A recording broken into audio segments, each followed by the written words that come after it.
páginas 324 a 327. Distinção entre ascética e mística, tal como com frequência foi entendida desde o século XVII. Esta distinção não é uma divisão das virtudes, como aquela que existe entre as virtudes teologais e as virtudes morais. Antes, trata-se de uma diferença entre duas formas de vida espiritual. A teologia ascética e a teologia mística são a aplicação dos ensinamentos da teologia dogmática e moral, orientados para a condução das almas que buscam uma união cada vez mais íntima com Deus.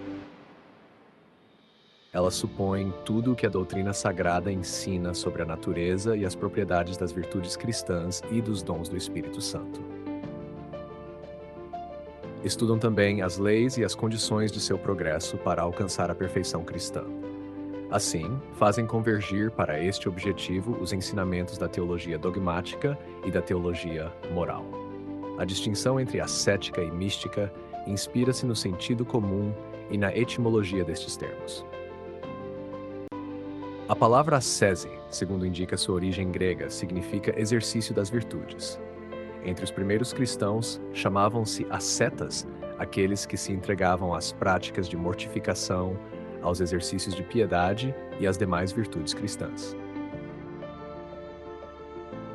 Chamou-se, portanto, ascética a parte da teologia espiritual que orienta as almas na luta contra o pecado e no progresso da virtude. A teologia mística, como o próprio nome indica, trata de coisas mais ocultas e misteriosas. Da íntima união da alma com Deus, dos fenômenos passageiros que acompanham certos graus dessa união, como o êxtase, e enfim, das graças propriamente extraordinárias, como as visões e as revelações privadas. Até os séculos XVII e XVIII, tratava-se geralmente sob o único título de teologia mística, não apenas da união mística, da contemplação e das graças extraordinárias, mas também da perfeição cristã em geral e das primeiras fases da vida espiritual, cujo progresso normal parecia ordenado à união mística, como ao seu ponto culminante.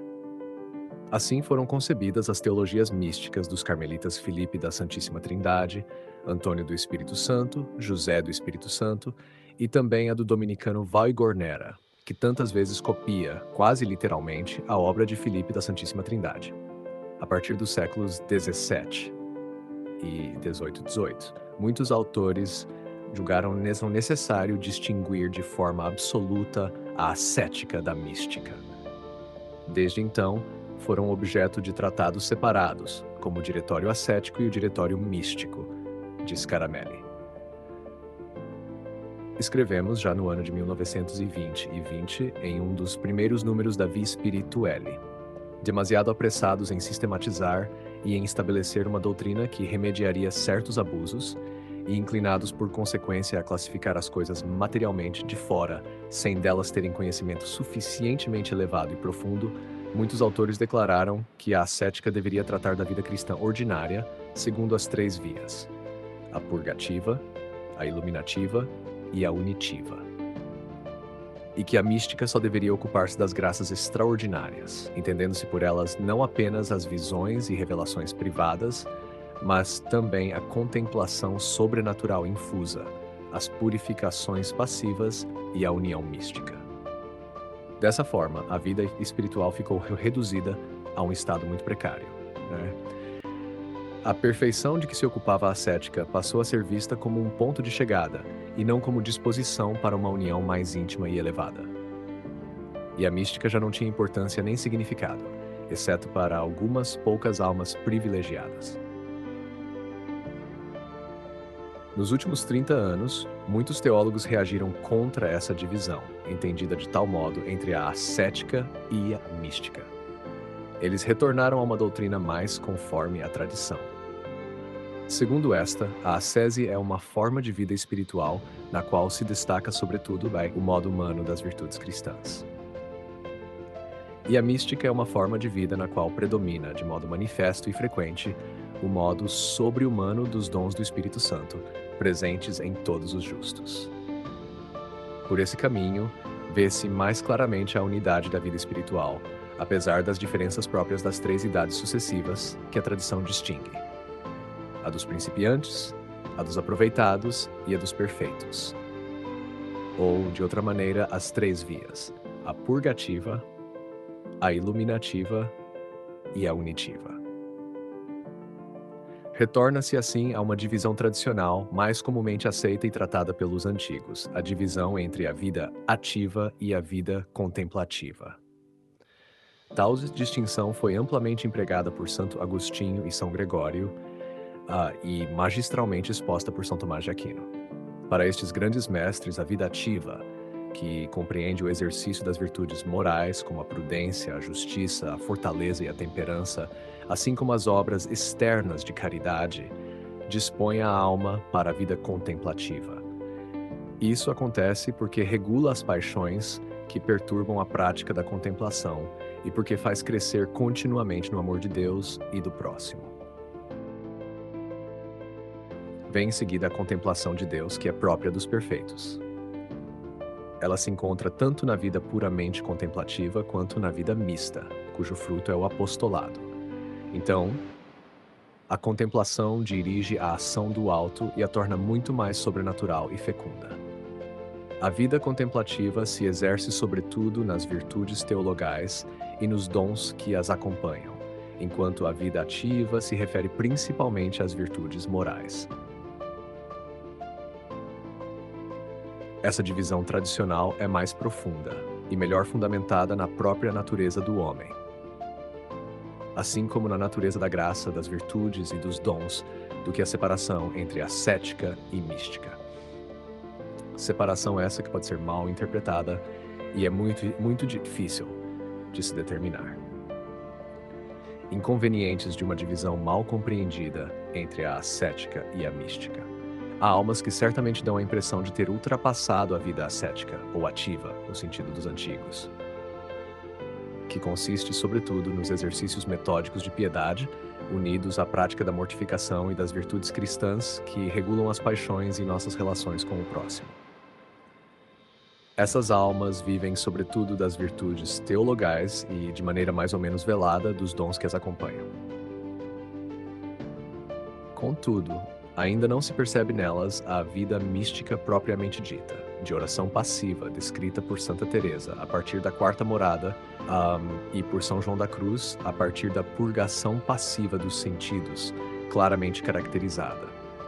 Tais almas são tidas ordinariamente como se estivessem em uma via iluminativa ainda imperfeita, intermediária entre a via purgativa ou ascese dos principiantes e a via propriamente mística ou passiva, que, segundo São João da Cruz, é a dos aproveitados e a dos perfeitos.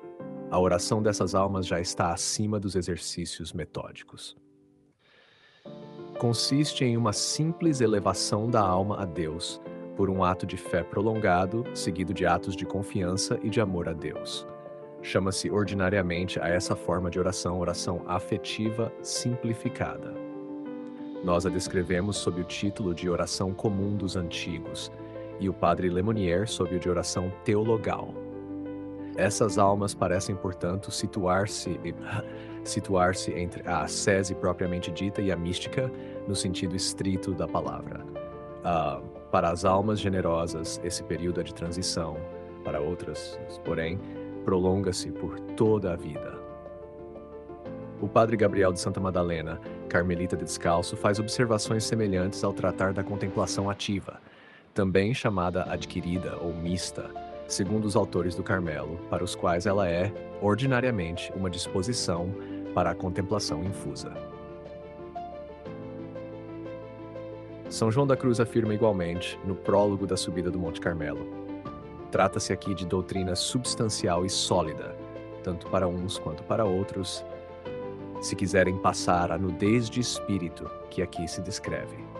Nem sequer é meu principal intento falar para todos, mas sim com algumas pessoas de nossa sagrada religião, dos primeiros do Monte Carmelo, os quais já estão bem despojados das coisas deste século. São João da Cruz escreveu sobretudo para as almas mais generosas entre os contemplativos. Ou seja, para aquelas que estão dispostas a entrar pelo caminho que conduz mais diretamente à íntima união com Deus.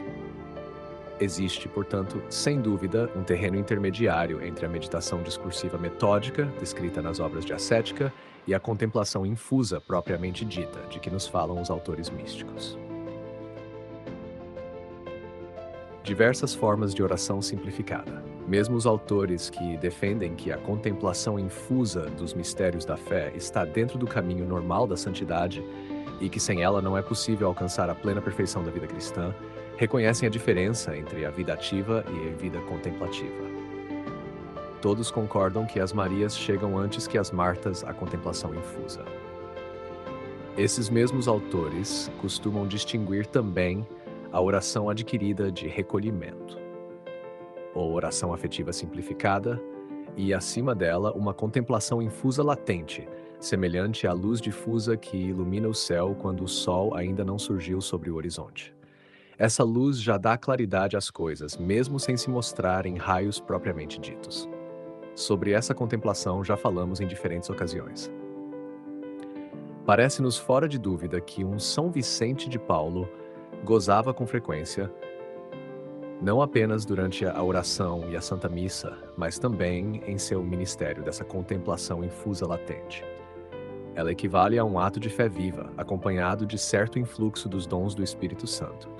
Por isso ele via constantemente nas crianças abandonadas e nos prisioneiros condenados às galés membros doloridos de Cristo. Havia nisso uma influência frequente, embora difusa, do dom de sabedoria em sua modalidade prática. São Tomás observou com grande acerto que esse dom, assim como a fé e o dom de inteligência, é ao mesmo tempo especulativo e prático. Refere-se tanto aos mistérios da fé quanto aos preceitos e conselhos que governam a conduta da vida cristã. Em certos servos de Deus, esse dom manifesta-se de modo especial em sua forma prática, junto com os dons de conselho, de temor, de piedade e de fortaleza. Em outros, aparece mais claramente em forma especulativa, ou melhor, contemplativa, unida aos dons de inteligência e de ciência.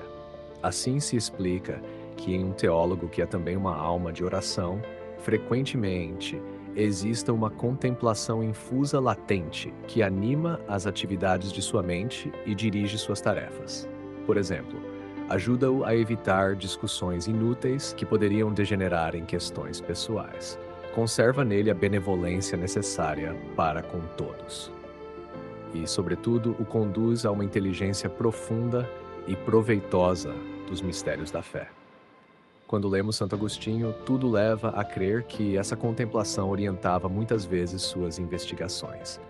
Ela iluminava as razões que ele desenvolvia e as fazia convergir em uma síntese superior, onde lhe era dado contemplar tudo com um só olhar. O padre Émile Queiré insistiu justamente sobre esse ponto em sua bela obra A Contemplação Agostiniana, publicada no ano de 1927.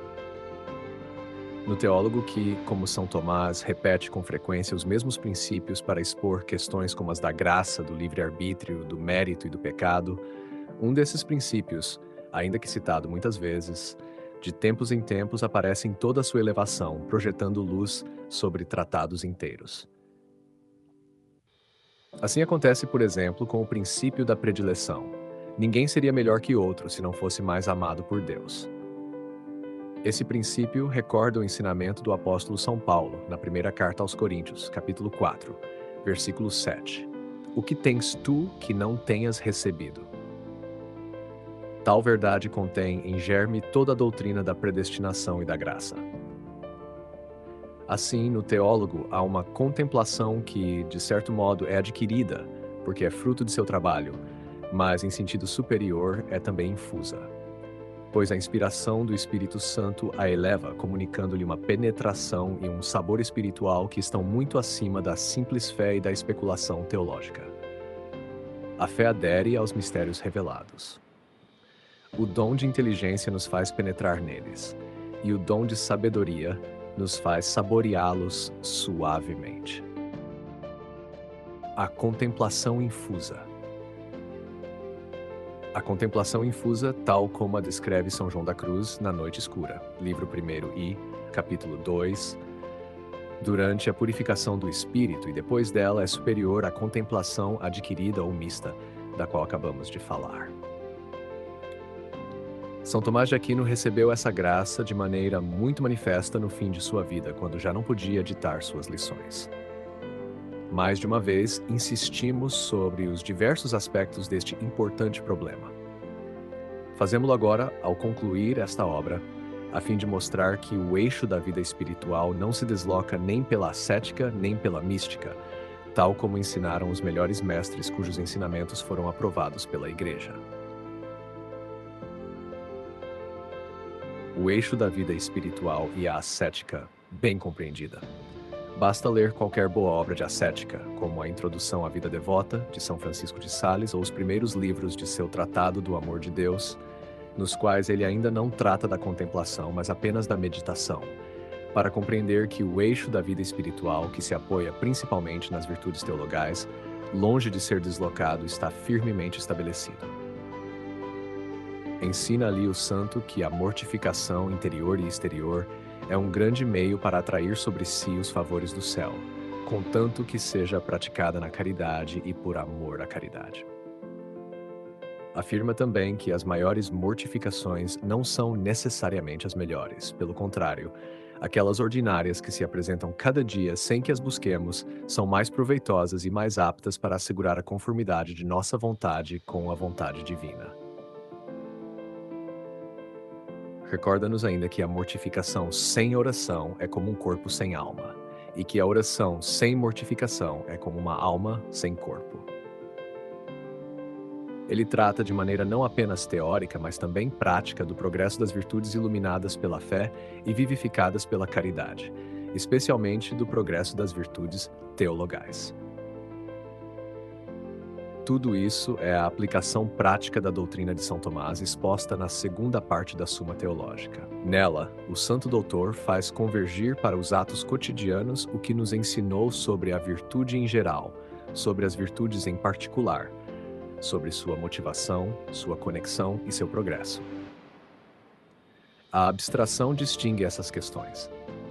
A ascética, por sua vez, as reúne novamente para nos indicar o caminho da perfeição, fixando-se mais no fim a alcançar do que na natureza das virtudes em si mesmas. Essa ascética bem compreendida, longe de ser um moralismo que ignora a grandeza das virtudes teologais, inspira-se no espírito dessas virtudes e orienta-se para uma vida superior, a qual convida e faz aspirar as almas. E certamente não é deslocar o eixo da vida espiritual ensinar que as virtudes morais devem estar a serviço da fé, da esperança e do amor de Deus, e do amor às almas em Deus. Nem é desviar o eixo mostrar que a vida espiritual deve dominar cada vez mais os desordens da sensibilidade e triunfar do egoísmo, do amor próprio e da soberba em todas as suas formas. É necessário, por vezes, recordar estas verdades elementares, que o mau uso de certas palavras poderia fazer esquecer. E tanto mais facilmente as esquecemos, porque nos sentimos inclinados a evitar os trabalhosos esforços da ascese e a renunciar com demasiada facilidade às aspirações mais elevadas. Notas explicativas a serem apresentadas ao final do audiolivro. Nota 1. Ascética. A palavra vem do grego askesis, que significa exercício ou treinamento. No contexto cristão, refere-se ao esforço humano na prática das virtudes, na mortificação e na luta contra o pecado, como preparação para uma vida mais santa. Nota 2. Mística. A teologia mística trata da união íntima da alma com Deus, das formas de oração contemplativa e, às vezes, das graças extraordinárias, como êxtases e revelações. Porém, na tradição da Igreja, a mística não é apenas algo extraordinário reservado a poucos, mas sim um chamado a todo cristão a avançar na vida espiritual sob a ação dos dons do Espírito Santo. Nota 3. As 3 vias espirituais. A tradição distingue 3 etapas do caminho interior. A via purgativa, na qual o cristão busca purificar-se dos pecados e ordenar as paixões. A via iluminativa, onde cresce na prática das virtudes e na luz da fé. A via unitiva, em que a alma já vive em íntima união com Deus. Nota 4. vida ativa e vida contemplativa. Segundo Santo Agostinho, São Gregório Magno e Santo Tomás de Aquino, a vida ativa, voltada às virtudes morais e ao serviço da caridade, prepara o coração para a vida contemplativa, que é a oração profunda e o conhecimento amoroso de Deus. Ambas se completam. A ação conduzida pela contemplação torna-se mais sobrenatural e fecunda. Nota 5. Contemplação adquirida e infusa. A contemplação adquirida é fruto do esforço humano aliado à graça, quando a oração se torna mais simples e afetiva. Já a contemplação infusa é dom direto de Deus, em que a alma recebe uma luz interior que supera suas próprias capacidades. Esta última foi descrita de modo magistral por Santa Teresa de Ávila e São João da Cruz. Nota 6. O eixo da vida espiritual. Apesar das distinções entre ascética e mística, o centro da vida cristã continua sendo a fé, a esperança e a caridade. Como ensinava São Francisco de Sales, a oração e a mortificação não devem estar separadas. Uma sustenta a outra, e ambas encontram seu fundamento na caridade. Queridos ouvintes, chegamos ao fim deste audiolivro e quero expressar minha profunda gratidão a todos que permaneceram conosco até aqui. Sua dedicação em acompanhar essa obra é um verdadeiro sinal de busca pela sabedoria e pelo crescimento espiritual. Que o conteúdo ouvido possa nutrir sua alma e fortalecer sua fé. Aproveito para convidá-los a explorar as playlists do canal Caminho Católico, onde vocês encontrarão outros tesouros espirituais. São obras que podem acompanhar e iluminar sua jornada, como Castelo Interior de Santa Teresa de Jesus, Confissões de Santo Agostinho, Palavras Bíblicas com o Evangelho comentado por grandes eclesiásticos, Filoteia de São Francisco de Sales, Tratado da Verdadeira Devoção à Santíssima Virgem, de São Luís Maria de Montfort, A Imitação de Cristo, de Tomás de Kempis, e As Três Idades da Vida Interior, do padre Garrigou Lagrange. Cada uma dessas obras oferece um caminho profundo de reflexão e conversão, e espero que possam encontrar nelas a mesma riqueza espiritual que proporcionaram a tantas gerações. Nosso canal está sempre aberto para quem deseja aprender e crescer na fé. Continue nos acompanhando e compartilhando essa jornada espiritual. Mais uma vez, obrigado por sua presença e que Deus abençoe a todos.